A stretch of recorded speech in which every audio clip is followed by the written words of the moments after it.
companheiros da juventude, meus queridos irmãos espíritas, caros internautas da tvsei.com, nossos votos de muita paz neste dia. É sem dúvida um tempo especial este que estamos vivendo na Terra. Em virtude da misericórdia do nosso Criador, do amor que a nós todos dispensa, temos ensejo de experimentar aqui no planeta os momentos mais inusitados, pelos quais pode passar a alma humana.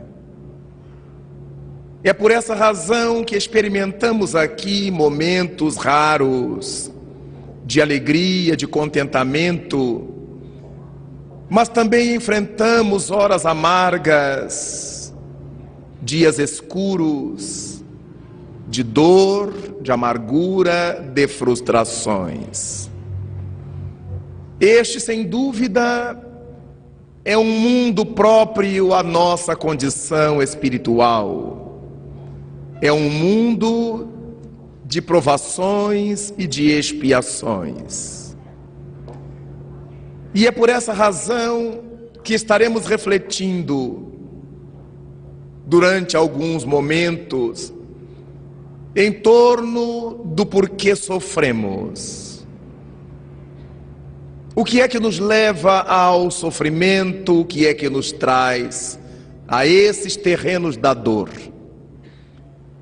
E junto aos corações dos senhores, estaremos fazendo essa curta viagem, não menos sensível, no entanto, por esses territórios das respostas dos Espíritos, a fim de que possamos entender por que sofremos. Ora, nós vivemos num mundo de provas e expiações, e quanto a isso, não nos resta dúvida. Jesus Cristo nos disse, porém, que no mundo só tereis aflições. Parece uma expressão agourenta a do Mestre. Já nos disse, sem nenhum rebuço, sem nenhuma cerimônia, que no mundo experimentaríamos somente aflições. Mas é natural que assim o seja, uma vez que na escala dos mundos, a doutrina dos Espíritos nos fala desde os mundos primitivos até aos mundos celestes, aos mundos divinos, onde os espíritos mais nobres estagiam a serviço de Deus. E nessa gama de mundos estão aqueles para espíritos iniciantes e aqueles que estão mediando o processo, aqueles que estão entre essas dimensões de quem começa, de quem medeia, e aí estamos nós, entre aqueles que começam e aqueles que medeiam. Não estamos ainda mediando o processo, estamos mais próximos da primitividade. Daí o mundo terra ser identificado pelos imortais como um mundo de provas e de expiações. Ora, num mundo de provas e de expiações, estaremos lidando com seres que, à semelhança de nós próprios, cometeram desatinos, cometeram deslates contra a lei divina impressa em nós mesmos, e que por causa disso precisam retornar às linhas de equilíbrio, precisam voltar aos trilhos, à harmonia. Esses indivíduos que precisam retornar ao campo do equilíbrio depois de se haverem desajustado, são aqueles que precisam da expiação. A expiação é o conserto do que se equivocou, é o rearranjo do que foi desarranjado, é o pagamento de dívidas, se assim quisermos dizer. É o acerto de contas com a consciência, com as leis divinas. A tudo isso se chama expiação. Expiar é resgatar, expiar é pagar dívidas. Mas ao mesmo tempo que nós cometemos desatinos que necessitam ser corrigidos, estamos nessa subida, nessa ascensão, necessitados de fazer aprendizados, carentes de conhecer coisas novas ou de repisar conhecimentos ancestrais. Por essa razão, a Terra também é um mundo de aprendizes e por isso é um mundo de provas, de provações. Sempre que ouvimos falar em provas, associamos a testes, a escolaridade, a necessidade que temos de demonstrar o aprendizado que fizemos em algum contexto. A Terra, assim, é um mundo de provas e de expiações, porque reúne aqui espíritos que precisam realizar aprendizados em prol do seu progresso, e nesse mesmo caminho, tendo cometido desaires, precisam apagar esses desaires, precisam resgatar os erros cometidos, as faltas perpetradas. Eis porque dizemos que a Terra é um mundo de provas e de expiações. Muito difícil encontrarmos aqui quem esteja somente aprendendo, somente nas provas, sem necessidade de resgate. Muito difícil achar aqui quem apenas tenha que resgatar e nada mais tenha que aprender. Desse modo, verificamos que quando nós estamos expiando, pagando débitos, resgatando dívidas, isto também não deixa de ser uma provação. Porque há pessoas que quando se encontram no terreno das lutas, das dores, não se saem bem. Então são reprovadas. A dor, a luta, o resgate, o acerto de contas também nos impõe aprendizados. Daí percebermos que muitos de nós poderemos entrar no caminho das expiações e não conseguirmos expiar. Não é o fato de estarmos sofrendo que diz que já resgatamos. O que diz se já resgatamos ou não é o modo como estamos sofrendo.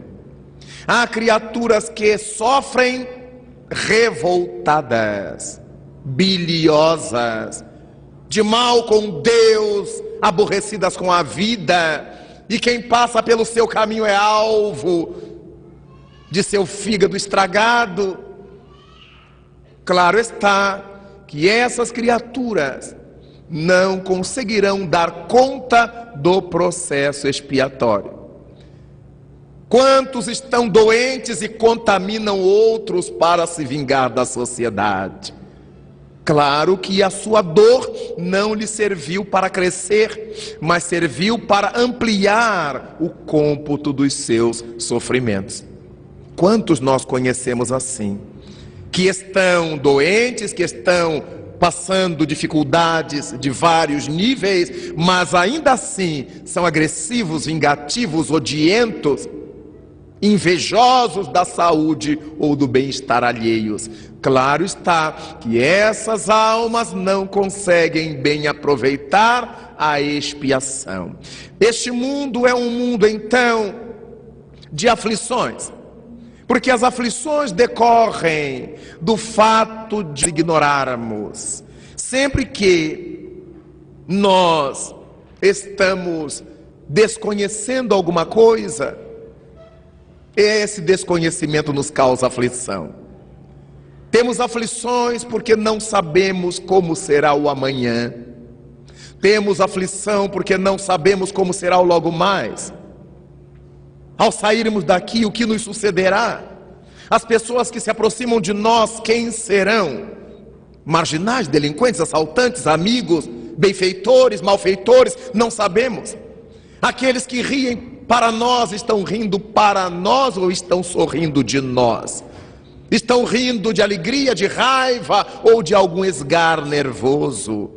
Aquelas criaturas que choram à nossa frente, estão com dores, estão emocionadas, estão chorando de raiva? Nós não sabemos. E porque ficamos nessa dúvida, isso nos gera a ansiedade das aflições, ou as ansiedades que permitem as aflições, ou as aflições que são geradas pela ansiedade. Se vamos ter um filho, durante os meses da gestação, a nossa angústia, como será? Nascerá bem, nascerá perfeito? Será uma boa criança? Será um homem de bem, uma pessoa de bem? Só peço a Deus que nasça com saúde. Mas será que essa criança precisa nascer com saúde? Será que ela terá que nascer com saúde? Então nós vivemos em conflito, em aflição, diante das dúvidas que temos perante a vida. Serei eu uma boa mãe? Darei conta como um bom pai? Como serei como mãe, como pai? E como será esse filho na relação conosco? Serão amigos que voltam? Serão inimigos que retornam? Como serão os meus filhos? As aflições. E se eles saem e vão à escola e vão ao trabalho, a nossa aflição, como é que estarão? Com que amigos? Com quem brincarão? O que comerão na rua? Estarão a salvo das violências? Estarão expostos a elas? Então, o tempo todo nós vivemos afligidos. Estamos no ponto de ônibus para tomar a condução, e a condução não passa no horário em que a gente precisa que ela passe. E olhamos o relógio, o horário do trabalho, o chefe que vai chamar minha atenção, os colegas que me vão olhar atravessado. E quando vem a condução, já estamos afligidos pelo atraso. Vem lotado o ônibus, vem lotado o metrô, vem lotado o bonde, vem lotado o trem. Eu vou nesse, eu fico, eu entro. As aflições em todos os sentidos. Eu tenho que ir nesse, mas como é que eu entro? As aflições, o coração dispara, a adrenalina. O tempo todo nós vivemos afligidos. Diante da mesa, será que eu como? Será que eu não como? Mas isso me engorda, mas isso me ataca o fígado. Mas será que tem gordura? Mas será que tem açúcar? Mas será? O tempo todo nós vivemos assim. Em cada lugar onde vamos, compro ou não compro? Será que eu consigo pagar isso? Será que eu vou ter aumento? Nós vivemos em todos os momentos do mundo as aflições correspondendo ao nosso mundo.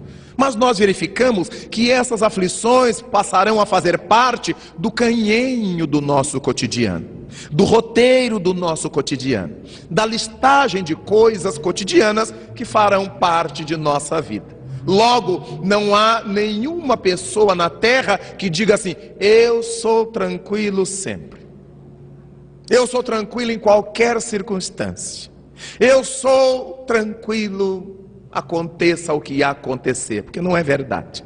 Às vezes a carinha está calma, mas o coração está latindo forte, as mãos estão geladas, estão frias, sentimos aquele frio na barriga, aquele tremor no ventre, porque são as aflições do mundo. Imaginemos agora os irmãos que viveram as tempestades do sul do país. Basta que o tempo escureça, as aflições de volta. Será que vai chover tudo de novo? Será que somos nós assim? No mundo de provas e expiações, nós só teremos aflições. Este é um mundo ainda imaturo, geologicamente falando. É um mundo que amadurece na sua geologia, pouco a pouco. Ainda temos porções líquidas no seu miolo, na sua intimidade, e essas porções líquidas se mexem, e as partes que solidificaram por cima desse líquido se movem com a mexida do líquido. As placas tectônicas se movimentam, e tudo que esteja por cima delas também se movimenta. Então nós encontraremos os maremotos, os terremotos, nós acharemos as tsunamis, tudo em função da condição geológica do nosso planeta. Mas o planeta não está fazendo isso porque nos odeia. Nós é que fomos situados sobre ele porque precisamos realizar aprendizados, porque necessitamos. Tudo está perfeito, então, no cômputo das leis divinas. E é dessa forma que verificamos por que é que Jesus disse, sem rebuços, sem trepidar, que no mundo só tereis aflições. Mas quando pensamos nisto, nos lembramos também de que no Livro dos Espíritos, Allan Kardec pergunta aos imortais a respeito da felicidade na Terra. É a pergunta que levou o número 920. Pergunta Allan Kardec: se nós poderemos viver na Terra a felicidade completa? A resposta nos parece óbvia depois do que observamos. Não há como vivermos na Terra a felicidade completa. Num mundo de provas e expiações, nada é completo. Todas as coisas que se passam neste planeta estão sob o crivo das provas e das expiações. Tudo. Não, mas eu passei no concurso, mas eu corro riscos. Mesmo concursado, de adoecer e não poder continuar a trabalhar, da firma falir, de eu ser mandado embora, porque este é um mundo de aflições. Eu não posso viver felicidade completa num mundo onde só se conhecerão aflições. Nós nos casamos, formamos família, as vicissitudes naturais da vida, mas ninguém pode garantir se não vai enviuvar dali a pouco, se um dos cônjuges não vai adoecer e teremos que cuidar dele a vida inteira. Mesmo nos amando, mas a expiação cobrindo a nossa trajetória de cardos, de espinhos. Os nossos filhos nascerão todos saudáveis? Vejamos, a felicidade de ter filhos ameaçada sempre, abalada sempre, porque às vezes temos filhos que nos nascem portadores de deficiências, deficiências físicas, deficiências mentais, criaturas que nascem fisicamente perfeitas, mentalmente sãs, mas que escolhem, na medida em que vão crescendo, o caminho da criminalidade, da viciação. Então a vida dos pais, a vida da família está sempre aos sobressaltos, porque tudo que ocorre neste planeta está sob o crivo das provações e das expiações.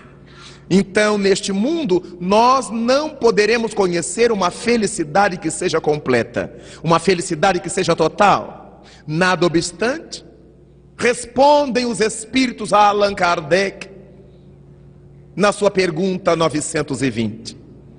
Poderemos ser na Terra tão felizes quanto a Terra permite que o sejamos. No meio de todas essas aflições, nós amamos, nós somos amados, nós nos casamos, temos filhos, filhos saudáveis, filhos estudantes, estudiosos, aplicados. Nós temos amigos, temos uma casa para morar, temos um emprego. Então, no meio das vicissitudes planetárias, das lutas que todos temos que enfrentar no planeta, há momentos deliciosos a vivermos aqui. Há horas formosas que nos encontram aqui. Desse modo, nós precisamos aprender a curtir a felicidade que este mundo de provas e expiações nos permite. Quando nós olhamos os mares da terra, como são lindos, as florestas deste mundo, as flores deste mundo. Quando olhamos o céu azul de onde estamos, o céu estrelado, enluarado, a chuva, a semente que brota, é misericórdia de Deus, é bênção de Deus para nós. Então nós aprenderemos a ser felizes, porque chove, alguém será feliz plantando, colhendo, vendendo, criando a família, enriquecendo com o produto que sai da terra.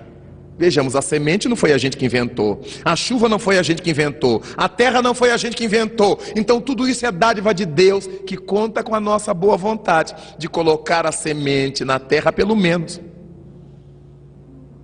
E quando faltar a chuva, a oportunidade de regá-la.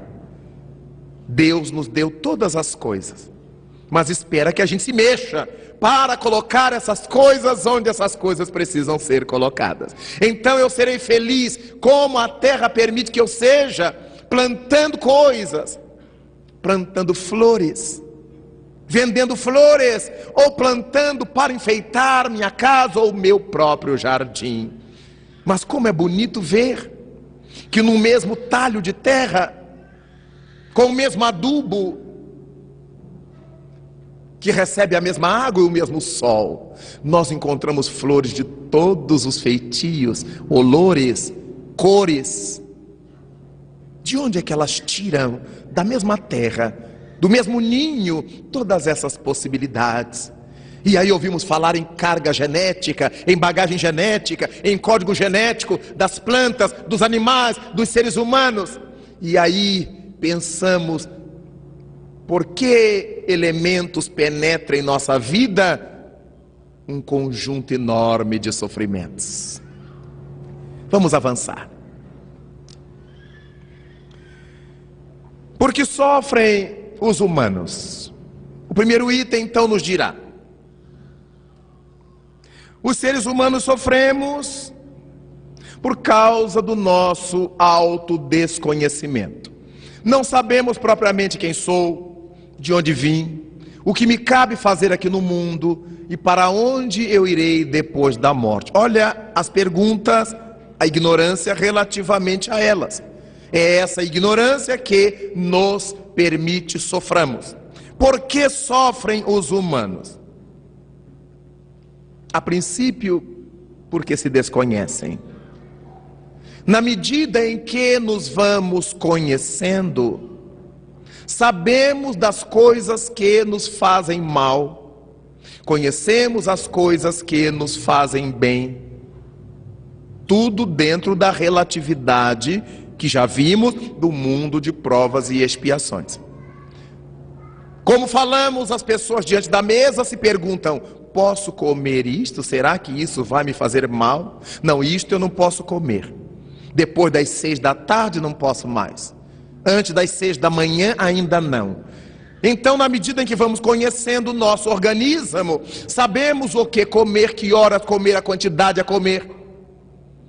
Mas quando nos conhecemos moralmente, sabemos com que tipo de pessoas a gente tem facilidade de lidar, com que tipo de pessoas temos dificuldades em lidar. Qual é o tipo de pessoa que nos traz felicidade? Qual é o tipo de pessoa que nos traz insegurança, irritabilidade? E vamos evitando uns, procurando outros, nos aproximando de uns, nos afastando de outros. O conhecimento de nós mesmos, invariavelmente, nos vai conduzindo a selecionar o estilo de vida que a gente quer ter. Não se trata de fugir dos outros, se trata de administrar bem as nossas potencialidades. Se eu sei que eu não tolero música batistaca, sons de barulho, não posso ir às discotecas. Eu não posso ir à discoteca e ficar pedindo ao DJ que tire essa música. Porque ele vai dizer, mas ninguém lhe chamou aqui. Existem concertos clássicos na cidade. Existe música pop na cidade. Por que que o senhor veio aqui? Por que que você veio aqui? Na medida em que eu vou me conhecendo, eu vou sabendo de que eu gosto, de que eu não gosto. E se eu vou fazendo as coisas equilibradamente, corretamente, decentemente, porque eu me conheço, porque eu sei de mim, porque eu sei meus limites, limites que eu preciso sempre ir superando, é claro que eu vou evitar muitos sofrimentos e vou buscar muitas alegrias. É natural que neste mundo de lutas, de ansiedades, de inseguranças, de aflições, eu vou evitar de ter muitas aflições. Vou trabalhar dentro do conhecimento que eu tenho de mim e das minhas capacidades. Logo, uma das razões fundamentais, o porquê básico de nós sofrermos, está no autodesconhecimento. Nós costumamos viver cada dia como todo mundo vive. Todo mundo levanta de manhã, toma café da manhã e vai trabalhar. Nem todo mundo. Outros chegam para o almoço ao meio-dia, almoçam. Alguns fazem a cesta, outros não. Voltam para trabalhar. Vêm para casa, reproduzem, têm filhos. Vêm televisão, leem jornal, ouvem música. Fala um pouquinho do futebol, fala um pouquinho da política, fala um pouquinho da vida alheia, porque senão ninguém consegue ser feliz, né? E então, nós vamos vivendo como todo mundo vive. Como disse o poeta popular, vida de gado, povo marcado, povo feliz. A nossa felicidade vai ficando restrita a essa vida de gado que temos. Tangidos para lá, tangidos para cá. E dormimos e acordamos e temos preocupação da cor que vai ficar o nosso cabelo, porque os outros vão gostar da cor. Não é para que a gente seja feliz por dentro, é porque os outros vão gostar da cor. E então o comércio descobriu isso e lança aquilo que está na moda. A gente não usa porque gosta, a gente usa o que está na moda. Às vezes são as modas esdrúxulas, horrorosas, mas está na moda. Fiquei pensando ainda ontem nos pobres produtores de pentes do passado. Todos morreram de fome, faliram, porque ninguém se penteia mais. No tempo em que eu era menino, eu escutava as mães dos meus colegas, porque esse problema eu não tinha, dizendo para ele, penteia esse cabelo, menino. E quando o menino não sabia pentear, a mãe ia pentear o cabelo dele. Hoje ela diz, despenteia esse cabelo, está muito ridículo. É o contrário. Aí passa o gel, quanto mais espinhado ficar, mais na moda, ainda que ridículo. Tem uns que parecem anormais, parece que puseram o dedo na tomada elétrica, mas está na moda. Aí a gente não olha se está ridículo ou não, está na moda, todo mundo está doido assim. O que é o bicho humano? Às vezes vejo moças lindas, lindas, lindas, mas elas cortaram o cabelo assim, atravessaram, gelaram para cá, gelaram para lá, elas parecem OVNIs. Aí põe um batom preto, um esmalte preto, não é porque eu sou dark, eu sou... Não é nada, você é luz, menina, você é filho de Deus, mas é a moda. E aí nos fechamos em grupos, em colônias, em tribos, e a minha tribo tem que ter piercing no nariz. Aí todo mundo põe piercing no nariz, vida de gado. Não, eu tenho que ter piercing no supercílio. Aí todo mundo põe no supercílio e fica todo mundo igual. Não, porque eu tenho que ter uma tatuagem aqui tribal, eu tenho que ter outra aqui tribal, e aí voltamos à tribo. Meu Deus, que mundo! Que tipo de espíritos temos sido nós? Aí nós vamos voltando à retaguarda, vamos buscando os valores que já deviam ter ficado para trás. Quando Allan Kardec pergunta no Livro dos Espíritos sobre o estado de natureza, esse estado primitivo de andar nu, de fazer como os primitivos, na pergunta 777 do Livro dos Espíritos, Eles respondem que o estado de natureza marcha para e passo com a barbaria, com o passado da criatura humana. Na medida em que nós vamos evoluindo, vamos saindo desse estado de natureza. A própria Bíblia configurou isso no momento em que, após o simbolismo de ter comido o fruto da árvore que dava o conhecimento do bem e do mal, Adão e Eva se descobriram, viram que estavam nus. Vejamos o nascimento da razão, que a gente acha que foi o pecado deles. Não, foi o momento evolutivo deles. A partir do momento em que eles se deram conta de si, é a eclosão da razão. É o momento em que o princípio espiritual deixa de ser irracional, junta ao pensamento, desenvolve a continuidade do pensamento e se torna um ser racional. A gente lê a Bíblia às avessas. Quando o Senhor diz que Adão e Eva terão que trabalhar, já tinham condição para isso, nós vemos o trabalho como um castigo, foi uma praga de Deus. Trabalho é uma praga de Deus, não é porque Jesus diz que meu Pai trabalha sempre, eu trabalho também, logo o trabalho é lei divina, não é praga de Deus. Nós fazemos as leituras todas atravessadas, porque não sabemos ler, não sabemos entender o símbolo que está por trás das letras. Daí os nossos sofrimentos terrestres, porque a gente vai se desconhecendo de tal maneira e vai fazendo como todo mundo faz e nunca a gente para se perguntar: será que eu gosto disso? É isso mesmo que eu quero fazer? É essa roupa que eu quero pôr? É essa pintura que eu quero fazer em mim? É esse piercing? É essa tatu que eu quero usar? A gente não se pergunta. Depois que fez e que se deu conta de que está ridículo, aí começa a botar roupa para cobrir, né, para manga para cobrir. Um dia eu passava em minha cidade, próximo à universidade, e vi chegar uma aluna. Estava na moda um tipo de vestido, eu nem sei se aquilo era vestido, era uma tripa aberta em cima e embaixo, que a mulher entrava nela. Aí puxava aqui para cima, puxava um pouco para baixo e parecia que estava no vestido. A pobre coitada parecia uma lagarta na pedra quente. E quando os rapazes olhavam, ela puxava em cima. Quando puxava para cima, faltava embaixo. Aí ela puxava para baixo. Quando puxava a linguiça para baixo, faltava. E ela estava andando na rua em desespero, porque na medida que ela se movia, aquele tecido plastificado, elastificado, subia, e ela baixava, e ela viveu num conflito, e eu olhando, e vendo como é que a pessoa é estúpida.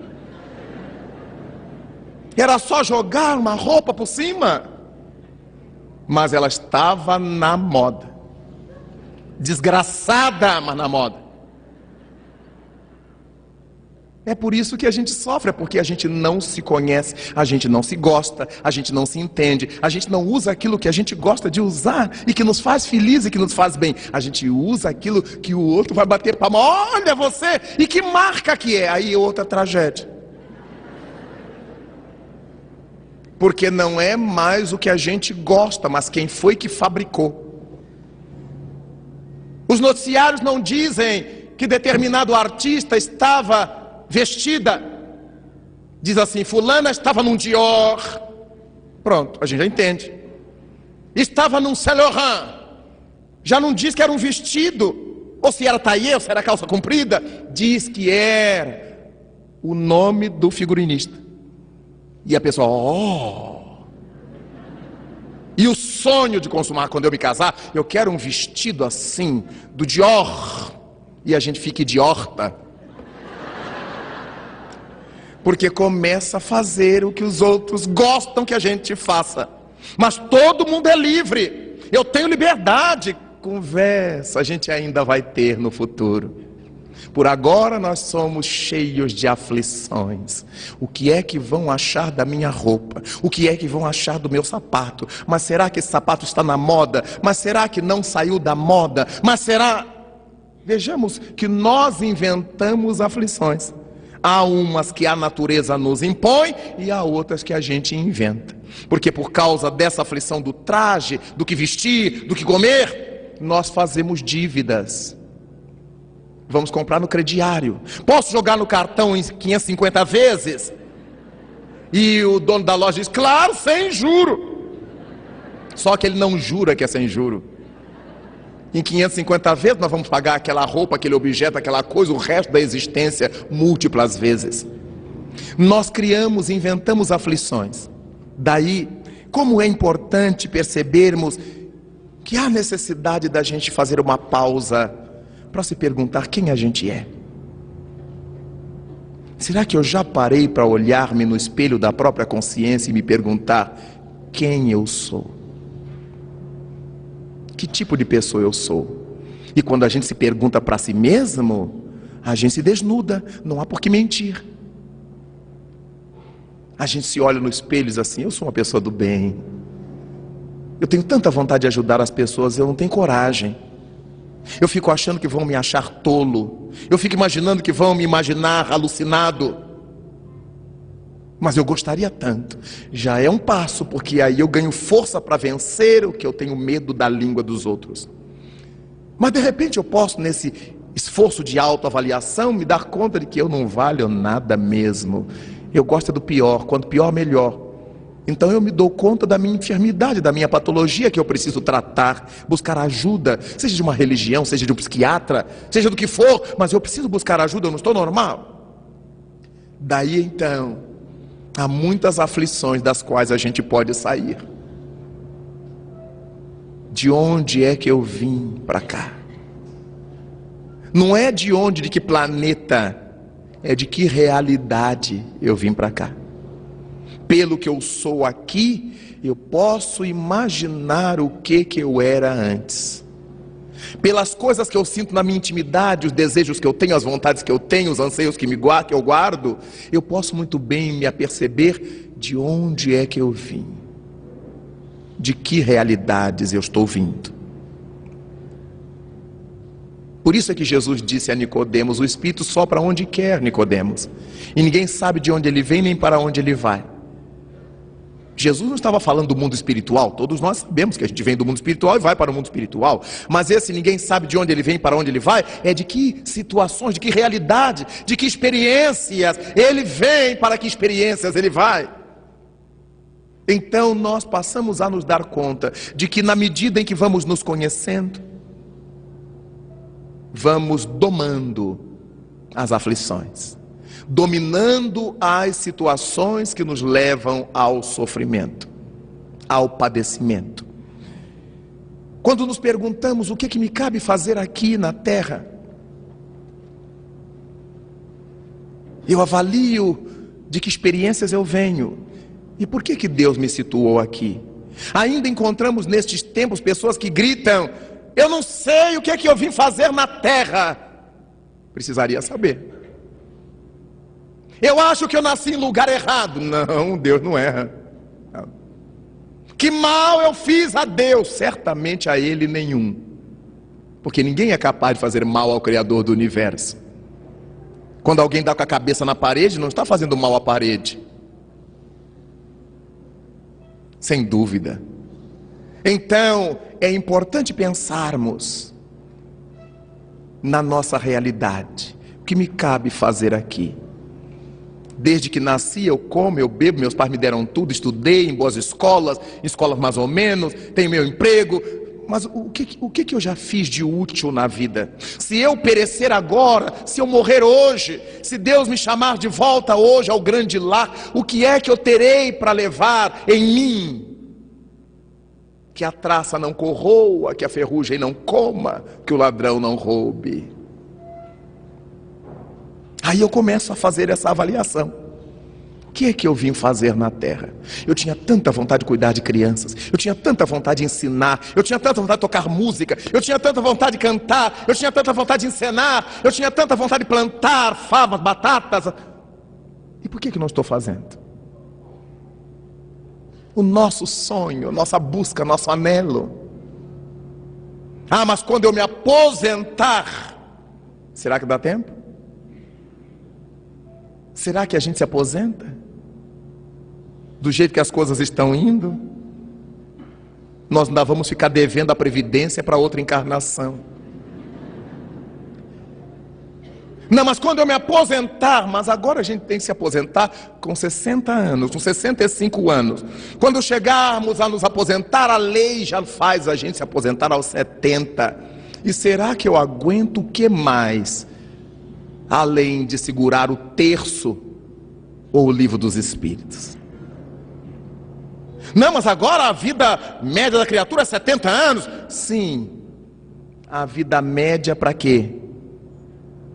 Não é a questão da gente sobreviver fisicamente, é a qualidade de vida. Porque é bom quando a gente chega a 100 anos, lúcido, caminhando com os próprios pés, enxergando bem, falando. Mas quando a gente chega nessa idade, dependendo de todo mundo, se arrastando de fraldão, por que a gente precisa chegar a 80 anos desse jeito? Logo, eu preciso pensar no investimento que eu faço para a minha vida, não para depois que eu me aposentar. Jesus disse, a cada dia já basta o seu mal. Deixa eu ver o que eu posso fazer hoje. Nas horas que me sobram do trabalho profissional, do meu ganha-pão, o que eu posso fazer que me dê estesia, felicidade, se o meu trabalho não me der? E já vou fazendo, no meu sábado, domingo, feriado, minhas noites, minhas manhãs. Eu vou criando esses recursos. É por isso que a gente trabalha nas casas espíritas. Ninguém está desempregado no espiritismo. E a gente trabalha nas horas que nos sobram, ou nas horas que a gente poderia estar descansando. Saímos do trabalho e vamos direto. No fim de semana a gente amanhece no centro espírita. Atende os pobres necessitados, as tarefas, as lutas, reuniões. Se a gente fosse esperar se aposentar no meio desse caminho, quantos de nós desencarnamos? Ou ficamos doentes de tal maneira que a gente não vai ser útil a ninguém, só vai dar trabalho aos outros. Enquanto é hoje, lembremos Jesus, vem hoje trabalhar na vinha do Senhor, vem hoje. E a gente fica deixando para quando se aposentar. Não, eu gosto muito de espiritismo, quando eu me aposentar, eu vou me dedicar. Aí vai se comunicar na sessão espírita, porque já não dá mais tempo. O infarto pegou antes, o câncer surgiu na frente e nem nos deixou aposentar. Nós temos que ter essa visão madura da vida. Não é agourenta, é lúcida. Porque na terra só tereis aflições.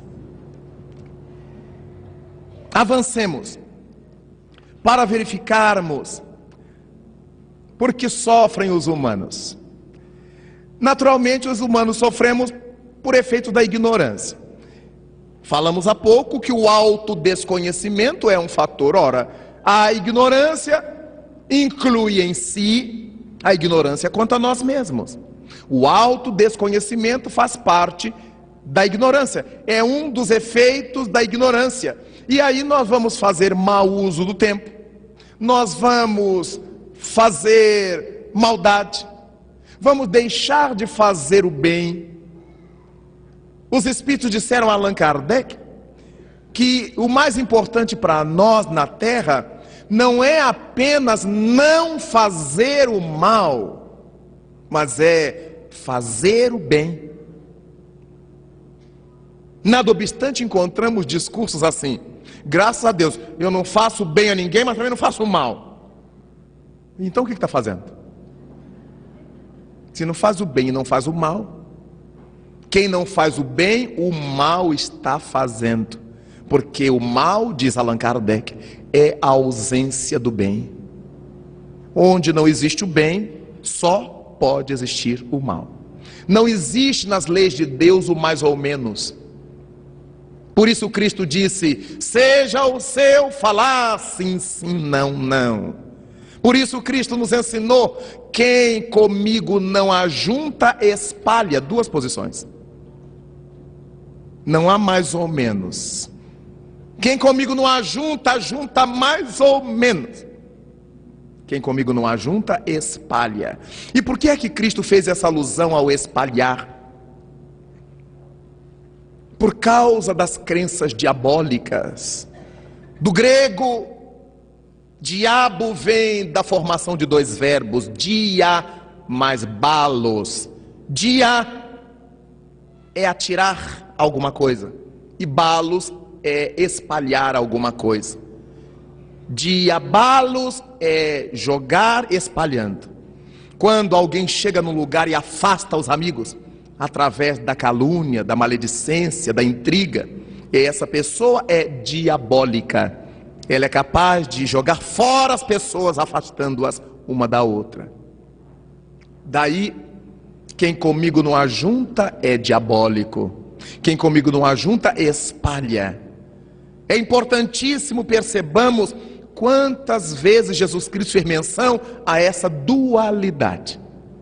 Ou sim ou não, ou luz ou sombra. Ele nunca se referiu à penumbra, ao mais ou menos. Sempre ou luz ou sombra. Quem comigo não ajunta, espalha. Quem não é contra nós, é por nós. As posições definidas até chegarmos ao Apocalipse, quando o Senhor envia as suas mensagens às 7 igrejas da Ásia, e a igreja de Laodiceia, o Senhor manda dizer: gostaria que fosses frio ou quente. Vejamos a dualidade. Gostaria que fosses frio ou quente, tivesse definição. Mas como és morno, o meio termo, vomitar-te-ei de minha boca. Expressão forte. A pessoa morna é a pior, é a mais perigosa. Lidar com as pessoas definidas é fácil. Eu detesto o espiritismo. Ah, que bom, a gente já sabe que com ela não precisa falar com o espiritismo. A gente conversa de outra coisa. Fala do show da Madonna, a gente fala... Mas se ela gosta de espiritismo, a gente está na praia. Mas o pior é aquela pessoa que diz: eu gosto muito, eu sou simpatizante, eu acredito. Minha avó era, minha tia era. Eles eram, né? Não, minha avó recebia santo. Mas ela mesma não está nem lá nem cá. Quando está com a gente tem aqueles argumentos, aquelas falas, mas quando sai de nosso contato, elas são do mundo como os mundanos. Elas são viciosas como os viciados. São as pessoas mornas. Elas querem agradar onde estão. E Cristo então nos diz: raça de víboras, até quando vos suportarei?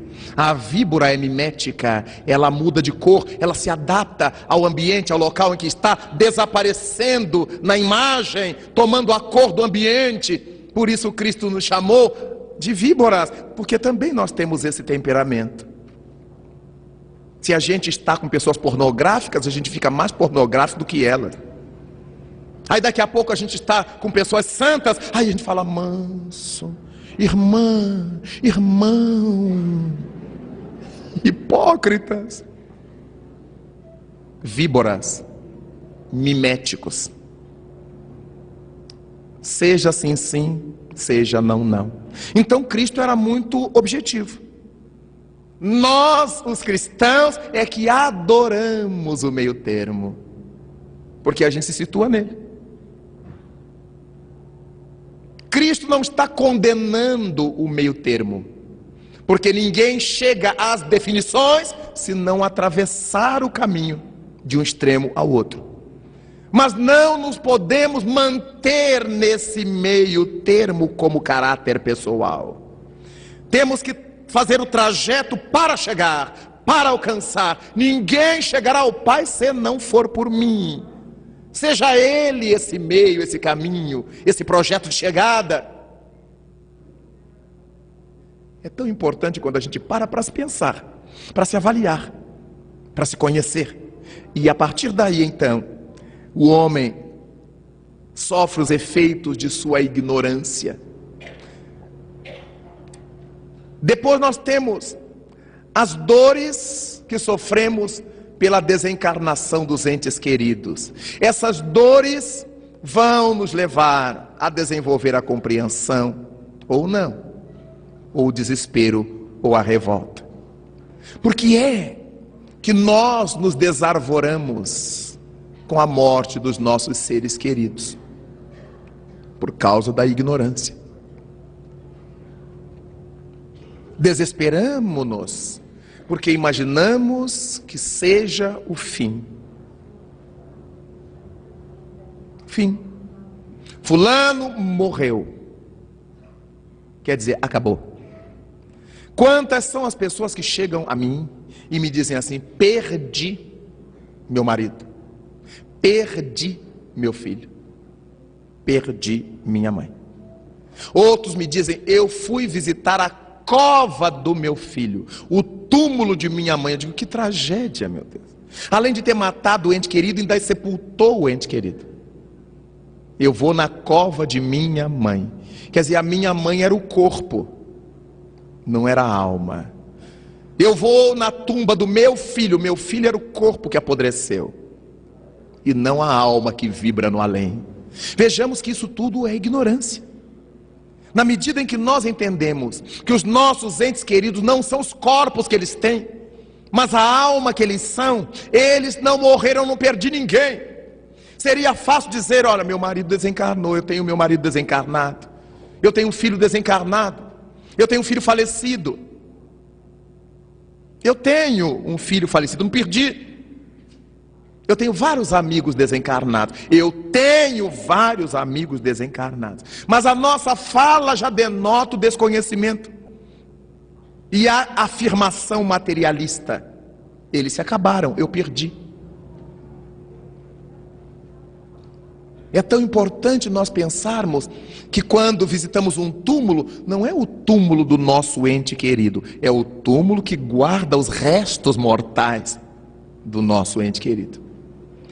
Isso se assemelha a nós jogarmos na lixeira a roupa velha que não nos cabe ou não nos serve mais, e todos os dias a gente ir lá olhar.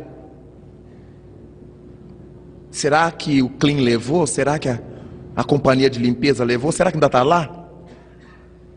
Depois que a gente se desfaz de uma roupa velha, a gente desfaz de uma roupa velha, adquire uma roupa nova. Imaginemos a gente com uma indumentária nova e dizer: ah, eu gostava mesmo daquele vestido roxo que eu tinha, eu gostava mesmo daquela calça de botada que eu tinha. Depois que a gente adquire a roupa nova, a gente nem lembra mais da roupa velha.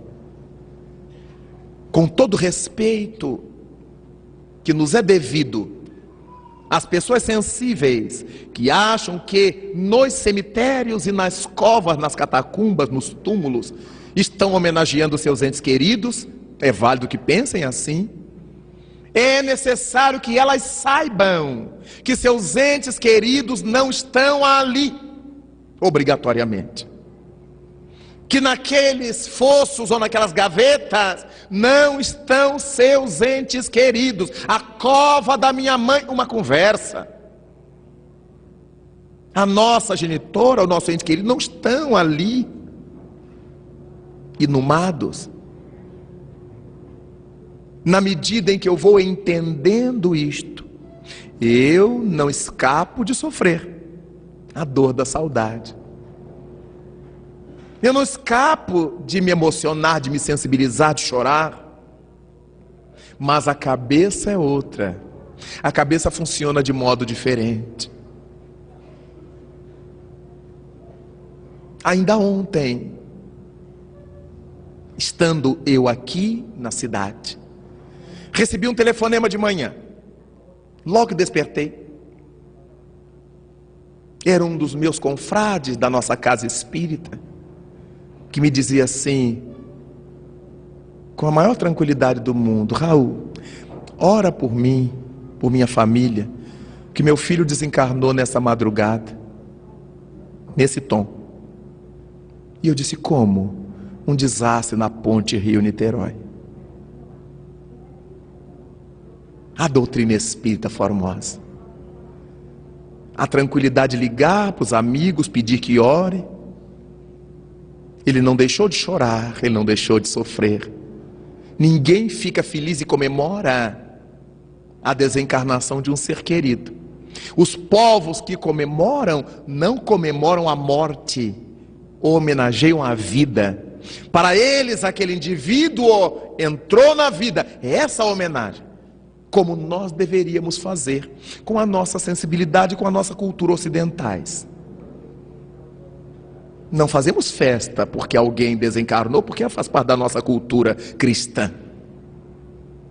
Mas não precisamos entrar na linha do desespero, nem da revolta. Por que é que Deus fez isso comigo? Não foi Deus que fez isso comigo, isso é da lei. Nós estamos no planeta Terra de provas e expiações. Todo mundo que um dia chegou aqui sairá daqui, em termos físicos. Tudo que um dia nasceu na Terra, um dia na Terra morrerá. Faz parte das leis que regulam o planeta. Não só os meus entes queridos vão morrer, como eu também. Não só meus antepassados desencarnaram, como eu desencarnarei. E os meus pósteros também desencarnarão. Então, uma coisa é sofrer a saudade.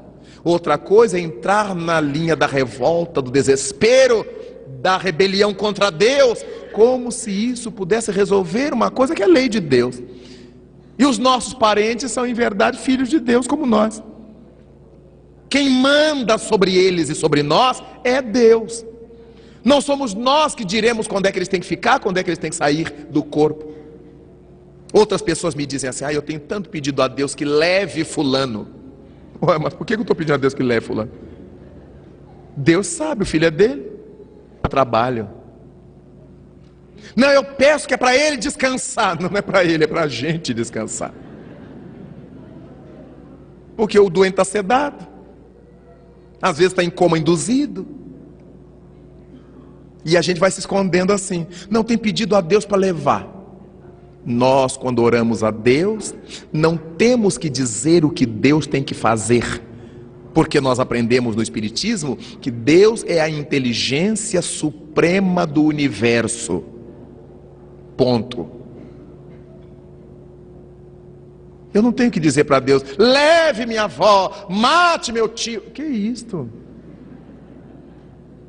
Eu tenho impulso assassino e quero pôr a culpa em Deus?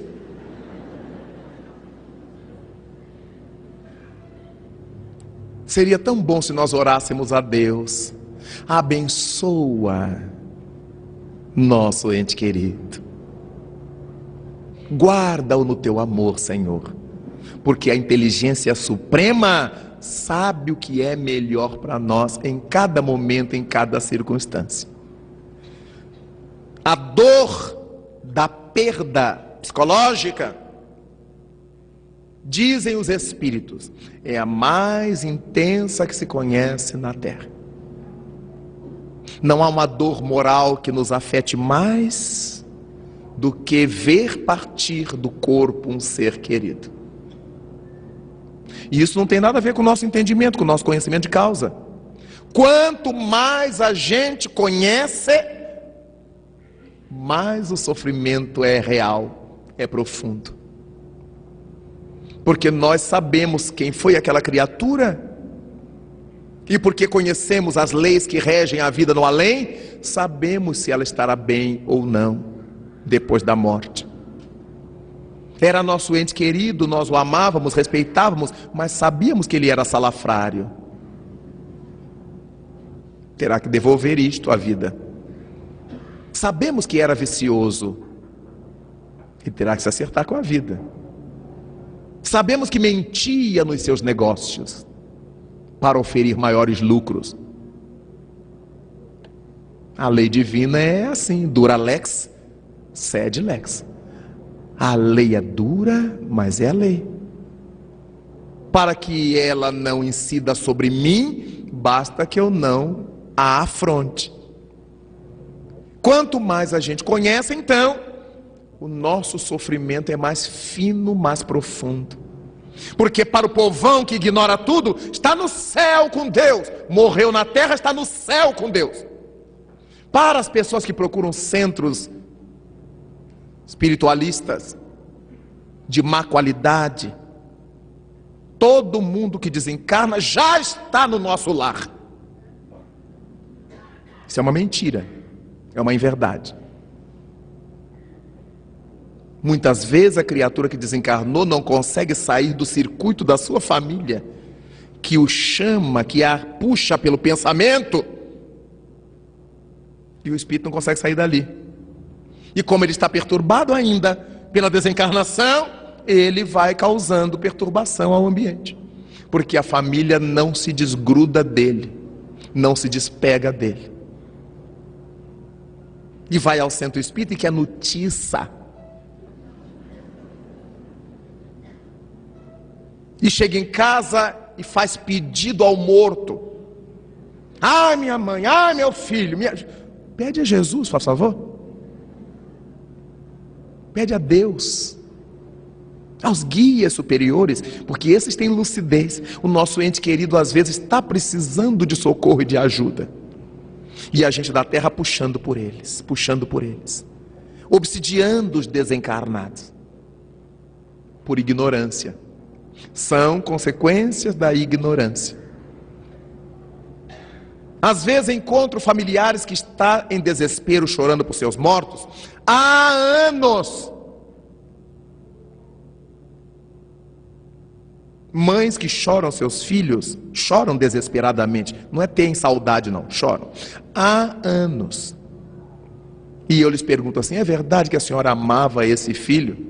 Ah, como eu amava meu filho. Então não ama mais mesmo, né? Não, eu amo não. Quem ama permite que o ser amado ande. Quem ama permite que o ser querido se desenvolva. Quem ama faz silêncio para o outro relaxar e dormir. Eu não posso dizer que eu amo meu bebê se eu grito no quartinho dele e não o deixo dormir. É o que a senhora, o que o senhor, o que você está fazendo com seu morto. Porque o tempo todo manda esse pensamento de grito, de loucura, de desespero, e o desencarnado se sente culpado, porque é por causa dele que o outro está sofrendo. E a gente aqui achando que isso é amor. Isso se chama egoísmo. Às vezes o nosso ente querido estava doente, ruim, acabado, feridento, com câncer. Ah, mas eu cuidava dele assim mesmo. Sim, mas ele é que está sofrendo. O nosso egoísmo é tão grande, eu queria ter o ente querido aos pedaços, para eu cuidar dos pedacinhos. Agora, e quem é que está sofrendo? O que pensa disso? Fruto da ignorância. Nós não sabemos o que estamos querendo de Deus. Porque se a gente não se conhece, não sabe das próprias necessidades. E se a gente não se conhece, conhece menos ainda o outro, o familiar, o ente querido, e conhece menos as necessidades desses entes queridos. Então eu fico pedindo a Deus para que leve, ou para que o deixe, mas quem sabe mesmo é Deus. Ah, Senhor, deixa ficar mais uns aninhos. Será? Ah, Senhor, leve-o. Imaginemos se Deus, o Criador do universo, fosse tangido pelas vontades dos seus filhos num mundículo como o nosso, de provas e expiações. A gente nem se conhece, nem se sabe, e já quer determinar o que Deus tem que fazer. Outra demonstração de que ignoramos o que seja Deus. Não é nosso menino de recados, não é nosso serviçal, é o Criador não criado do universo. É claro que a gente não tem muita lucidez quanto a isso, e às vezes me entristece que eu vejo essa falta de lucidez entre os espíritas, que adoram fenômenozinho, cheirinho, tremor, mas detestam iluminar a cabeça. Detestam saber, crescer, entender, para se libertar das amarrações da ignorância. A ignorância é uma tragédia, meus irmãos. Aquilo que a gente desconhece se pauta contra nós. E o velho Chico Xavier falava de uma expiação de cobrança imediata. Allan Kardec se reporta em A Gênese, em expiação pela ignorância. Toda pessoa ignorante em qualquer campo, ela sofre em função disto. Imaginemos se eu não sei ler a placa do ônibus, para onde eu tenho que ir, eu tenho que identificá-lo pela cor. Mas se a empresa resolver mudar de cor naquele dia, eu estou frito. É a expiação da ignorância. Alguém que sobe no edifício, senta-se à janela para limpar o vidro, sem nenhuma proteção, e despenca lá de cima e se acaba. Expiação de cobrança imediata, por causa da ignorância. O que custava a pessoa se proteger? O que custava pedir ao dono da casa? O dono da casa lhe dá o material para que ele ficasse presinho, a janela, a escada, ou o que fosse. Não, comigo eu já tenho experiência. Não, eu já sei o que eu estou fazendo. Até o dia de se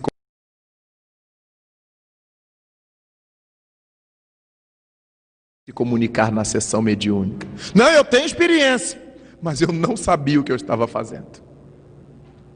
Porque todas essas coisas do mundo, minha gente, só podem acontecer com a gente.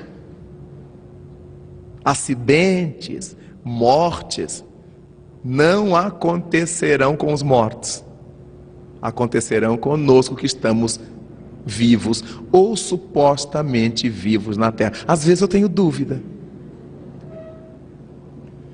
Quantas vezes eu faço ensaio de atravessar a parede e eu não consigo? Dou cada esbalrão na parede. Quantas vezes eu faço menção de falar com meus amigos do Paraná sem usar telefone e internet e eles não me captam? E eu vou me dando conta de que eu não estou tão vivo quanto eu supunha estar. No entanto, os amigos espirituais que me cercam vão para todo lado sem pagar a TAM, nem a Gol, nem coisa nenhuma.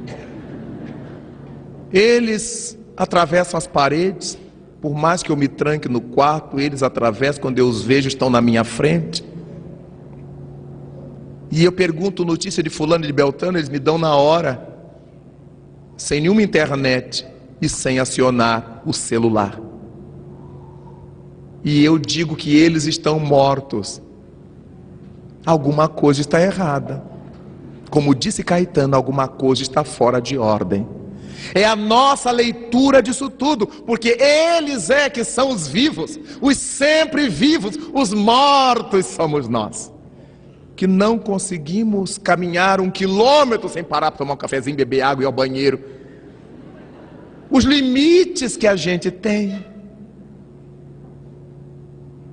os limites que possuímos. Nós dizemos que somos os vivos e que os espíritos são almas do outro mundo.